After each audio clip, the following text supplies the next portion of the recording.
नमस्ते।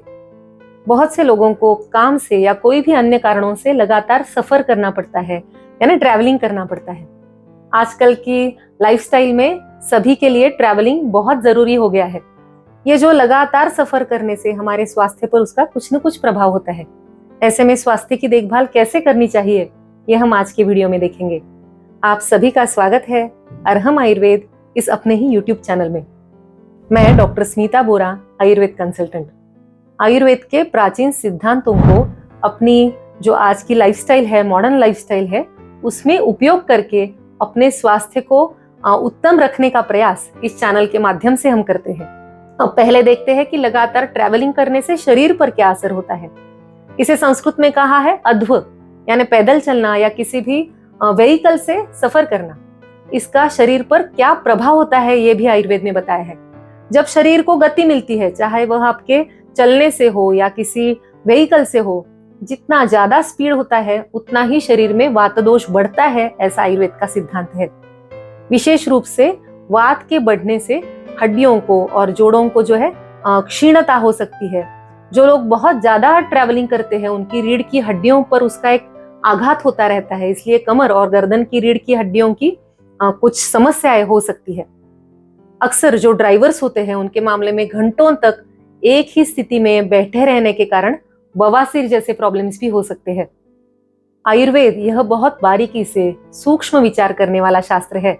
जब हम रेफरेंसेस देखते हैं तब हमें यह पता चलता है। यदि हम चलने को व्यायाम के रूप में करें तो इसके कई लाभ है। जैसे इससे कफ दोष का नाश होता है, मोटापा और बढ़ा हुआ वजन या चर्बी कम होती है, शरीर की दुर्बलता दूर होती है और शरीर स्ट्रांग होता है, दृढ़ होता है। लेकिन यदि यह ज्यादा हो जाए, अत्यधिक हो जाए, यानी चलना या किसी भी वाहन से की गई जो यात्रा है जिसे मार्गक्रमण कहा है, तो इसके विपरीत प्रभाव होता है। इससे शरीर जीर्ण होता है, शरीर क्षीण यानी दुर्बल होता है, बुढ़ापा जल्दी आ सकता है, इससे बहुत वीकनेस आ सकता है और ट्रैवलिंग के दौरान वात दोष बढ़ सकता है। तो अब देखते हैं कि स्वास्थ्य की देखभाल के लिए 5 सरल उपाय कौन से हैं जो आप अगर लगातार ट्रैवलिंग करते हो तो करने चाहिए। पहला है कि यात्रा के दौरान, सफर के दौरान आप कौन से कपड़े पहनते हो। ये कपड़े ढीले होने चाहिए, कंफर्टेबल होने चाहिए। आजकल जीन्स बहुत पॉपुलर ऑप्शन है, लेकिन इसमें हवा नहीं चलती और हमारे मौसम के लिए यह जो कपड़ा है वो ज्यादा अच्छा नहीं होता, कंफर्टेबल नहीं होता। बहुत से लोग सफर के दौरान घंटों तक लोकल ट्रेन में या बस में सफर करते हैं, जहां मौसम बहुत गर्म होता है, ह्यूमिडिटी होती है। इसलिए वहां साल भर आप अगर ट्रैवलिंग करते हो तो कॉटन के और ढीले कपड़े पहने। बहुत टाइट, बहुत मोटे कपड़े पहनने से पसीना ज्यादा आता है, जिससे फंगल इन्फेक्शन का खतरा बढ़ सकता है। यदि आप 2 व्हीलर से बहुत ट्रैवलिंग करते हो और उसमें फिर जीन्स पहनते हो तो पेट के निचले हिस्से में और जो जेनाइटल्स है वहां पर गर्मी बढ़ सकती है। बहुत ज्यादा गर्मी बढ़ने से पुरुषों में स्पर्म्स की संख्या कम हो सकती है, ऐसा रिसर्च कहता है। अब दूसरा पॉइंट, यात्रा में आपके खानपान की देखभाल। जो लोग बहुत ज्यादा ट्रैवलिंग करते हैं उनके मामले में स्वाभाविक रूप से बाहर के खाने के जो ऑप्शंस है वो ज्यादा होते हैं और कई बार उनके पास इसके अलावा कोई ऑप्शन भी नहीं होता। जैसे घर से जल्दी निकलने वाली कुछ हाउसवाइफ्स है या लेडीज है, बहुत दूर तक काम करने वाले जो लोग हैं रोज बाहर ही खाना खाते हैं, या कंपनी में काम करने वालों को कंपनी के कैंटीन में नाश्ता या खाना मिलता है। ये जो बाहर का बना हुआ भोजन है उसमें सोडा डला हो सकता है और होटल के खाने में स्वाद तो होता है लेकिन घर के खाने जैसा जो क्वालिटी है वैसा तो नहीं होता। इसलिए मेरा सुझाव होता है कि जिन्हें भी पॉसिबल है वह घर से टिफिन लेकर जाए या होटल की बजाय जहां पर थोड़ा घर जैसा भोजन मिले तो उसे प्रायोरिटी दे। रोज बहुत तले भुने आइटम्स खाने की बजाय एक साधारण सादा सा भोजन चुनना चाहिए। ट्रैवलिंग में वात और पित्त ये 2 दोष बढ़ते हैं। उन्हें बैलेंस करने के लिए बहुत खट्टे, तीखे या फिर मसालेदार जो आइटम्स है उनको हमेशा कम रखना चाहिए। और कैसा आहार लेना चाहिए, तो मधुर रस प्रदान स्निग्ध आहार लेना चाहिए। बहुत जो ट्रैवलिंग है उससे शरीर में जो क्षीणता होती है उसे भरने के लिए आहार में मधुर रस की प्रमुखता होनी चाहिए। मधुर यानी केवल मीठा नहीं, बल्कि चावल, गेहूं, दूध, घी, खजूर अंजीर, केले या खारीक, बादाम, ये सभी मधुर स्वाद वाले पदार्थ है। जब शरीर में पहले से ही वात पित्त बड़ा है, तब तीखा मसालेदार खाने से ये दोष और बढ़ जाते हैं, जिससे शरीर में हानि होती है। जो लोग रोज ट्रैवलिंग करते हैं, उन्हें सुबह नियमित रूप से शुद्ध घी या फिर शुद्ध बादाम का तेल आपके गर्म दूध में या गर्म पानी में डालकर लेना चाहिए। आजकल अच्छा दूध या घी मिलना बहुत मुश्किल है, इसलिए मैं अपने पेशेंट्स को शुद्ध बादाम तेल का एक ऑप्शन देती हूँ। वह ऐसा हो जो खाने के लिए बनाया गया हो और लकड़ी की घानी में अच्छे बादामों से निकाला गया हो। रोज सुबह खाली पेट 2 चम्मच बादाम का तेल गर्म पानी में या फिर अगर अच्छा दूध हो आपको मिले तो उसके साथ लिया जा सकता है। इससे शरीर में वात कम होता है, शरीर में स्निग्धता आती है, आपके मसल्स को, आपके बोन्स को स्ट्रेंथ मिलती है और जो हानि हो रही है उसकी पूर्ति होती है। साथ ही शतावरी, अश्वगंधा, गोक्षूर, सोंठ, ये सभी मधुर और स्निग्ध औषधियां है, शरीर की जो नुकसान हो रहा है, हानि है, उसको कम करती है। इससे बना जो शतावरी कल्प है वो पुरुष और महिलाएं दोनों के लिए उपयुक्त है। च्यवनप्राश है, खजूर है, खारीक के पाउडर है, ऐसे घटकों को आपके आहार में जरूर शामिल करें। लेकिन ये सब दवाइयां या फिर घटक लेने से पहले आपका जो पाचन है, आपका जो वजन है, उसका भी ध्यान रखिए। अगर वजन ज्यादा हो तो 1 चम्मच बादाम तेल आप ले सकते हो और हफ्ते में एक बार एरंडी का तेल ले, जिससे ज्यादा जो बढ़ा हुआ मेद है वो कम होगा और आपका वात भी बैलेंस रहेगा। अब उपाय नंबर 3, हफ्ते में एक बार अभ्यंग और स्वेदन जरूर करें। अभ्यंग यानी औषधीय तेलों से शरीर की मालिश करना। इसके फायदे बताए हुए शास्त्र में कहा है, अभ्यंगम आचरेत नित्यम सजरा श्रमवातः, अर्थात नियमित अभ्यंग करने से वृद्धावस्था दूर रहती है, श्रम और वात दोष कम होते हैं। जिस प्रकार कोई कपड़ा पुराना हो जाता है तो हम उसे जीर्ण कहते हैं, उसी तरह शरीर की अवस्था उम्र के साथ जीर्ण होती है। इसे जरा या वार्धक्य कहा है। इसे दूर रखने के लिए नियमित अभ्यंग बहुत जरूरी है। आजकल हमें केवल दिवाली के दिन अभ्यंग याद आता है, लेकिन जिन्हें बहुत ट्रैवलिंग करना पड़ता है उन्हें कम से कम हफ्ते में एक बार छुट्टी के दिन पूरे शरीर पर अभ्यंग करना ही चाहिए।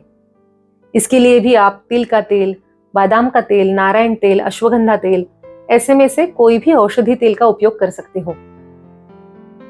अरहम आयुर्वेद का अश्वगंधा, शतावरी, बला, ऐसे वातघ्न औषधियों से बनाया गया मसाज ऑयल भी अवेलेबल है, वो भी आप उपयोग में ले सकते हो। ऐसे कोई किसी भी तेल को आप लगभग 20 से 30 ml ले, थोड़ा गुनगुना करें और पूरे शरीर पर हाथ से प्रेशर देते हुए अच्छी तरह से लगाएं। विशेषतः जो जॉइंट्स है आपके, छोटे मोटे सभी जॉइंट्स है, उन पर गोल घुमाकर मालिश करें, जिससे हड्डियों को और स्नायुओं को नरिशमेंट मिले। इसके बाद यदि पॉसिबल हो तो आप डॉक्टर्स के पास जाकर औषधीय काढ़ों से स्वेदन कर सकते हो, या फिर तेल लगाने के बाद गर्म पानी से स्नान करें, जिससे आपके मसल रिलैक्स हो और जो अकड़न है, जो पेन है, वो भी कम हो। ये 2 बहुत सरल उपाय है जिससे वात कम होता है, स्नेहन और स्वेदन। इससे शरीर लचीला होता है, आपकी स्ट्रेंथ भी बढ़ती है। अब उपाय नंबर 4, नस्य और पादाभ्यंग। रोजाना पूरे शरीर का अभ्यंग करना हर किसी के लिए संभव नहीं, इसीलिए आयुर्वेद कहता है कि कम से कम सिर में और पैरों को तेल जरूर लगाना चाहिए। नस्य यानी नाक में औषधीय तेल डालना और पादाभ्यंग यानी पैरों के तलवों पर तेल लगाना।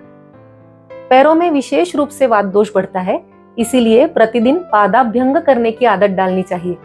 इसके लिए भी आप शुद्ध घी, बादाम तेल, नारियल तेल का उपयोग कर सकते हो। आपकी प्रकृति, ऋतु के अनुसार औषध का जो सिलेक्शन है वो करें।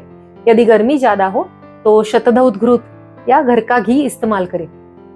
शतधौत घृत जो होता है, ऐसा होता है, ये सफेद होता है कलर में और शुद्ध घी से बना होता है। लगाने पर बहुत ठंडक देता है, जिससे शरीर की जो गर्मी है मूल से कम होती है। सिर्फ 2 से 4 बूंद तेल या घी लेकर कांस्य, ऐसा इसका फुट मसाजर आता है, तो उससे आप पैरों की मालिश करें। इससे वात दोष कम होता है, गर्मी कम होती है, एड़ियों का दर्द, पैरों का दर्द कम होता है, नींद अच्छी आती है। इसके लिए सिर्फ 5 मिनट लगते हैं, लेकिन आदत बनाना जरूरी है। इसी तरह और एक सरल उपक्रम है नस्य। रोज रात को सोने से पहले शुद्ध घी या बादाम तेल की 8 से 10 बूंदे नाक में डालें। जो सिर में बढ़ा हुआ वात है, पित्त है, उनको बैलेंस करने का यह सबसे बेस्ट सॉल्यूशन है। अपने बेड के पास ही एक छोटा सा बॉक्स बनाकर रखिए। जिसमें आप ऐसा एक ड्रॉपर रख सकते हो नस्य के लिए, और फिर घी की बोतल रख सकते हो, और एक ऐसा मसाजर रख सकते हो। पादाभ्यंग करना बहुत जरूरी है, और इसलिए अरहम आयुर्वेद के कैटलॉग में ऐसा शुद्ध कासे से बना फुट मसाजर भी अवेलेबल है। इसकी खासियत यह है कि इसके दोनों सिरों पर कासा लगा है। एक जो सिरा है ये फुट मसाज के लिए है, और दूसरा ये सिरा जो है ये उंगलियों के बीच में या फेस मसाज करने के लिए आप यूज कर सकते हो। चेहरे पर भी आप घी से या तेल से हल्की मसाज करें तो चेहरे की जो मसल्स है वो रिलैक्स होती है, और इससे जो भी दवाई है अच्छे से एब्सॉर्ब होती है। जिस प्रकार कोई भी गाड़ी है या मशीन है बहुत बार बहुत देर तक चलाने से उसमें हानि होती है, उसमें ऑयलिंग करना पड़ता है, उसी प्रकार हमारे शरीर को भी ऑयलिंग की जरूरत होती है, और यही काम करता है अभ्यंग, पादाभ्यंग और नस्य। अब उपाय नंबर 5, रोज पालथी मारकर बैठना या वज्रासन करना। अधिकांश समय ट्रैवलिंग करते हुए हमारे पैर नीचे लटकते रहते हैं। इसके अलावा पूरे दिन हम कुर्सी टेबल में बैठे रहते हैं, जिससे पैर हमेशा ग्रेविटी के ओर ही रहते हैं। इसीलिए जब भी संभव हो, यात्रा के दौरान हो या घर आने के बाद, आप पालथी लगाकर बैठने की आदत डालें। वास्तव में सभी को नियमित रूप से व्यायाम करना ही चाहिए, लेकिन जिन्हें बहुत ट्रैवलिंग होता है उन्हें विशेष रूप से कमर, पीठ और पैरों की देखभाल के लिए एक्सरसाइज करना चाहिए। इसके लिए सबसे सरल आसन है वज्रासन। इससे शरीर वज्र के समान मजबूत होता है। यह आसन इतना सरल है कि कोई भी कहीं भी कर सकता है। इसके लिए कोई विशेष स्थान या कोई एफर्ट्स नहीं लगते, बस एक अवेयरनेस और एक हैबिट डालनी चाहिए। पूरे दिन आपका ब्लड सर्कुलेशन पैरों की दिशा में होता रहता है। उसे फिर से बैलेंस करने के लिए सबसे बेहतर कोई भी और आसान उपाय नहीं है वज्रासन जैसा। आपके जो लेग्स है, घुटने हैं, पीठ है, इन सभी के लिए ये आसन बहुत उपयोगी है। इससे वहां की स्ट्रेंथ बढ़ती है, फ्लेक्सिबिलिटी बढ़ती है, आपका डाइजेशन सुधरता है। इसलिए रोज घर आने के बाद भोजन करते समय आप पालथी लगाकर बैठे, मांडी डालकर बैठे, और भोजन के बाद थोड़ी देर वज्रासन में अवश्य बैठे। देखा आपने कितने सरल है ये 5 उपाय, जो वास्तव में सभी को अपनाने चाहिए। लेकिन जिन्हें ज्यादा सफर करना पड़ता है, ट्रैवलिंग है, रोज के काम की वजह से बहुत घूमना पड़ता है, उन्हें विशेष रूप से ये इन उपायों को अपनाना ही चाहिए। अब जो आप ट्रैवलिंग करते हो इस दौरान किन चीजों से बचना है वो भी देखते हैं। पहला है मोबाइल फोन का बहुत ज्यादा उपयोग। ट्रैवलिंग में हर कोई मोबाइल में डूबा रहता है, जिससे गर्दन की हड्डियों पर ज्यादा प्रेशर आता है। इसके बजाय आप शांति से बैठो या फिर कोई संगीत सुनो। आप दूसरा जो है बचना है, आपको बहुत तेज हवा से बचना है। कान और सिर को हवा से बचाना है। इसलिए अगर आप 2 व्हीलर पे हो तो हेलमेट जरूर पहने, और बड़ी गाड़ी में भी अगर बैठे हो तो कानों में रुई डाले या फिर स्कार्फ से सर ढक ले। तीसरा, आपको बचना है बहुत ज्यादा बोलने से। लंबी अगर सफर है, रोजाना का आपका ट्रैवलिंग है, तो पहले ही वात दोष बढ़ता है। इसलिए ज्यादा बातें करने से बचे और थोड़ी शांति रखे। चौथा, पैर नीचे लटकते रहना। अगर आपका बहुत लंबा सफर है तो इससे पैरों पर सूजन आ सकती है। अगर आपका कोई आरामदायक सीट है, बस में हो, ट्रेन में हो, तो आप वहां पर भी मांडी डालकर बैठ सकते हो। आजकल तो छोटे बच्चों को भी स्कूल जाने आने के लिए ट्रैवलिंग करना पड़ता है। ये जो ट्रैवलिंग है स्कूल से शुरू होकर आगे चलकर काम की वजह से भी चलता ही रहता है। और भारत में जो हमारी लोक संख्या है एक बड़ी चुनौती है। इसके कारण बड़े शहरों में ट्रैफिक भी बहुत है, और जो ट्रैवलिंग है दोनों ही थकाने वाले होते हैं। ऐसे में आपके स्वास्थ्य की देखभाल के लिए यदि इन सरल उपायों को आप अपनाएं तो सभी का स्वास्थ्य उत्तम बना रहेगा। इसकी मुझे गारंटी है। तो ये उपाय जरूर अपनाएं। आज का वीडियो कैसा लगा हमें जरूर बताएं। मिलते हैं अगले वीडियो में। शुभम भवतु। धन्यवाद।